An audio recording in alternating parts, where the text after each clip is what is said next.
Hey everyone, I just wanted to take a moment to celebrate a huge milestone. We've just reached 500 subscribers. It's honestly mind-blowing, and I can't thank you all enough for the support. So in today's video, we're going to be ranking staffs and spears in Black Myth Wukong. I'll break down each weapon and tell you why I choose to rank the weapon this way. By the way, before we start, don't get offended if I rank your favorite weapon low. This is based on my play experience and I just want to share it with you all. I will leave out the rare, uncommon and common weapons since they don't significantly impact this list. So let's get into it. We start with epic weapons. These weapons can be S tier during the mid-game if you obtain them at the right time while progressing through your first playthrough. However, if you get them late in the game, they will be pretty much useless. For our first staff, we have Chitin Staff. The Chitin Staff is rated B tier because, while it's effective in mid-game, it provides some health recovery with every charged attack, which is helpful for survival in longer fights, and its damage is solid for this part of the game. However, as you progress, the staff's lack of powerful abilities and low damage output make it feel weak compared to other weapons that become available. It relies on focus points for charged attacks, and without them, the staff loses a lot of its value. Essentially, it's just an upgrade to the Visionary Staff with slightly better stats, but no unique features that can keep it relevant in tougher, late-game bosses. This makes it good early on, but not strong enough to be rated higher. Next up we have Kang-jin Staff. The Kang-jin Staff is a strong A tier because it provides a lot of value during the mid-game, especially if you're facing enemies weak to thunder damage. It deals powerful area damage, which can quickly clear out groups of foes. Its decent critical hit rate also boosts your overall damage, making it effective for longer combos. However, the staff's reliance on spinning attacks can be done by your fourth light attacks. If you're not careful, you might leave yourself open to enemy strikes while you're focusing on getting your fourth attack out. It also falls short against enemies resistant to thunder, limiting its usefulness in some situations. This staff is good, but it is in A tier since you cannot deal damage whenever you want unless you perform the fourth and fifth light attacks. It's not flexible enough to be considered S tier. And for our next staff, we have the Loongwreathe Staff. This one easily goes to S tier, and here's why. The Loongwreathe Staff is strong in the early to mid game, especially in Act 2 boss. This staff offering a solid boost to all pillar stance moves, making it effective in both offensive and defensive. I rate this one S tier since you can get it early in the game, and it's versatile and deals consistent damage, which makes it a best choice when fighting Yellow Wind Sage. However, this weapon doesn't have any special elemental effects or unique abilities that stand out later on. All you get is pillar stance boost. This weapon kind of locks you into playing one type of stance only, and that's pillar stance. For the next weapon we have the Rat Sage Staff. The Rat Sage Staff is considered D tier since its whirlwind attack, which hits multiple enemies, does some damage, but that's all this staff offers. While it looks cool with the spinning whirlwind of sands, it's not very useful. It might be decent against groups of enemies, but its damage is lower compared to other epic staffs. As the game gets harder, you'll probably need a stronger weapon for bosses and tougher enemies, so I rate this one D tier. D for trash. Next weapon we have one of my favorite, the Chu-Bai Spear. This weapon is a strong weapon in the mid-game, integrating spear techniques into your light attack combos. Spear combos only have 4 attack combos, which makes your attacks faster and more fluid. It also increases damage with thrust stance moves, making it great for dealing high damage quickly. Plus, you'll often stagger enemies with the 4th heavy light attack, while regular staffs usually need 5 attacks to stagger bosses. However, it relies heavily on thrust attacks, so if you're not used to that style, it can be hard to master. But once you master it, this weapon can dominate in almost any situation. Its ability to maintain pressure and control in battles. I rate this one S tier because you get it at the right time when it is most useful.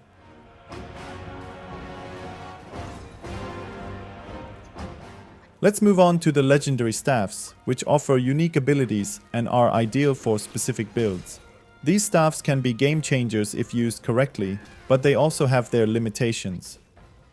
First one, we have the Spider Celestial Staff. I rate this one B tier because this weapon relies heavily on the player being in a poisoned state and landing charged attacks on enemies. If you're not in a poison state or can't land those charged attacks, the staff's effectiveness drops significantly. It shines in poison builds where each charged hit inflicts the poison bane effect, adding extra poison damage over time. But without these conditions, it doesn't stand out much and can feel underwhelming compared to other weapons. It's powerful when used correctly, but it requires precise timing and a specific setup to be truly effective. For the next weapon we have the Visionary Centipede Staff. This one is like the one before, depends heavily on charged attack, but this time the enemy has to be in a poison state. The staff is not very versatile outside of a poison build. It depends heavily on the enemy being poisoned to fully utilize its healing potential. Without this condition, the health recovery is minimal and not as impactful. Additionally, charged heavy attacks always take time to execute, which can leave you vulnerable to enemy attacks if not timed correctly. It's best suited for players who prefer a defensive playstyle and can consistently keep enemies in a poison state, but still a C-tier weapon. Next up we have Bishui Beast Staff. This one is going to the trash can as D tier because it lacks unique abilities and passives, making it less appealing compared to other weapons. It has decent critical hit potential, but by the time you obtain it late in the game, better options are already available by then.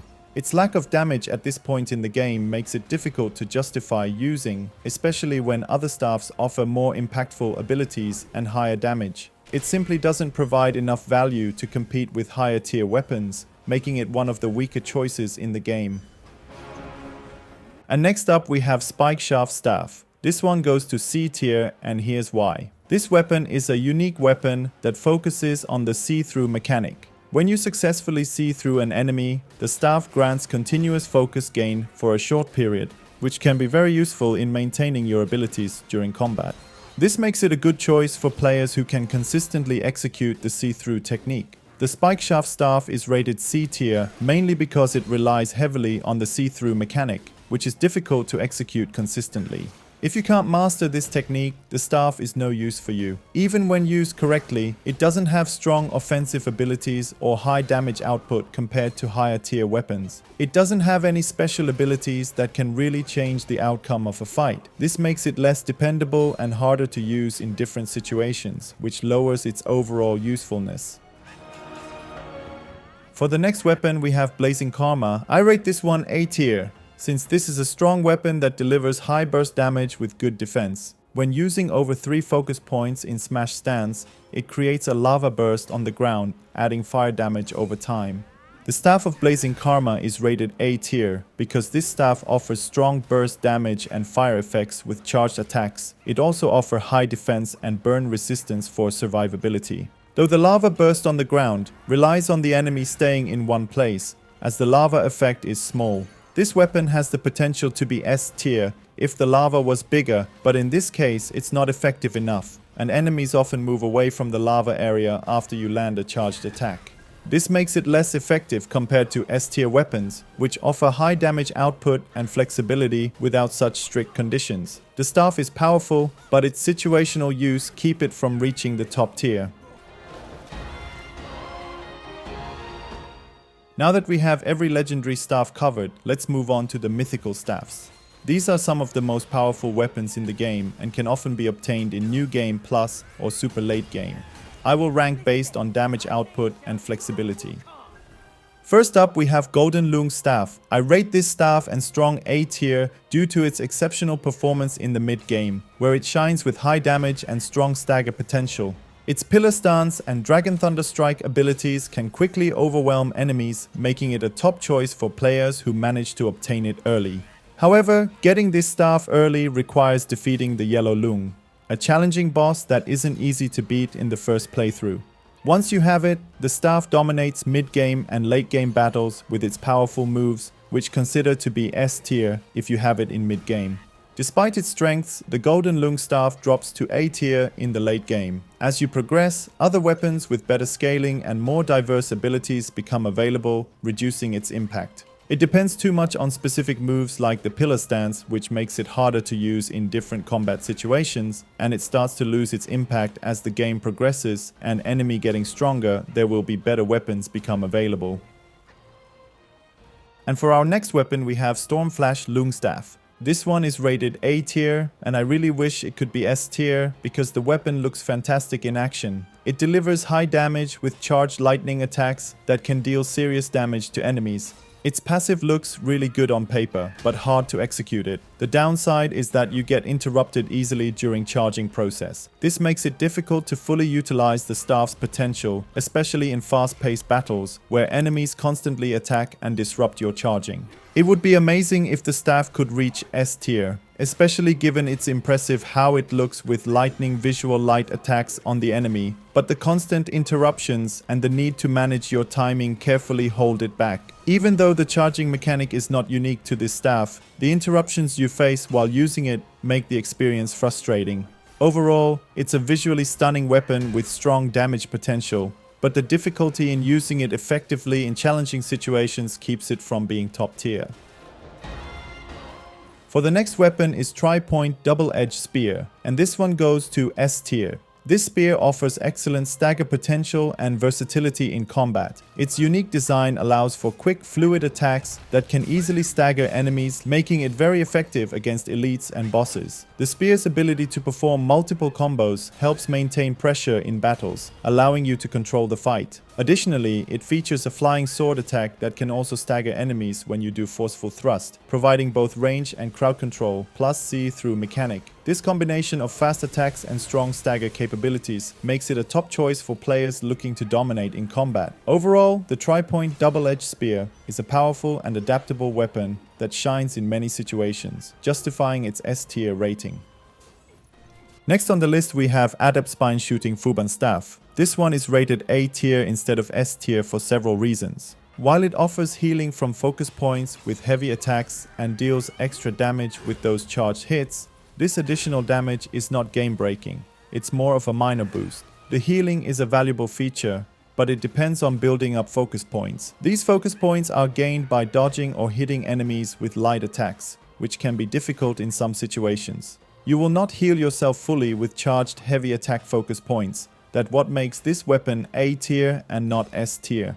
If you could heal yourself using the focus points that you charged up on your own, that would be crazy good. Additionally, the staff has a 25% crit chance, which supports a poison build, but it does not deal poison damage directly.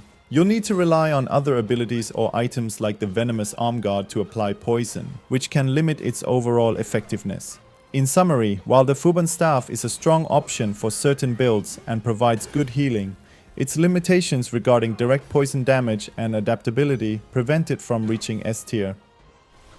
For next weapon we have Dark Iron Staff. This one goes to S tier because it boosts your attack significantly based on your defense, making it a perfect fit for tanky builds. This allows you to dish out heavy damage while staying protected. The staff also offers burn and chill resistance. This is especially useful against fire and chill based enemies, adding an extra layer of survivability. It pairs exceptionally well with the Bull King armor set, which further increases your defense. This synergy makes it a powerful weapon for late game content. However, it's only obtainable in New Game Plus. It's rated S tier because it works well with all stances and deals good damage while supporting a high defense build. This means you're not only tanky but also capable of hitting hard. A top choice for players looking to maintain both high survivability and strong damage output throughout the game. For our last but not least weapon we have the Jingubang Staff. This staff is easily top high S tier due to its incredible power and unique abilities. One of its standout features is that the fourth focus point gauge no longer depletes over time, which allows you to maintain a high level of power during fights without worrying about running out of fourth focus point in the middle of combat. This is especially helpful for longer battles where maintaining focus is key to dealing consistent damage. In addition to these strong stats, the Jingubang Staff becomes even more powerful when you unlock all relics.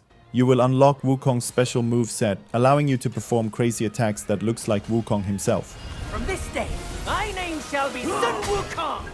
This makes it particularly effective in New Game Plus modes, where enemies are tougher and more challenging. However, you need to have Wukong's full set in order to get these flashy moves, and it only lasts 60 seconds, which is too short in my opinion.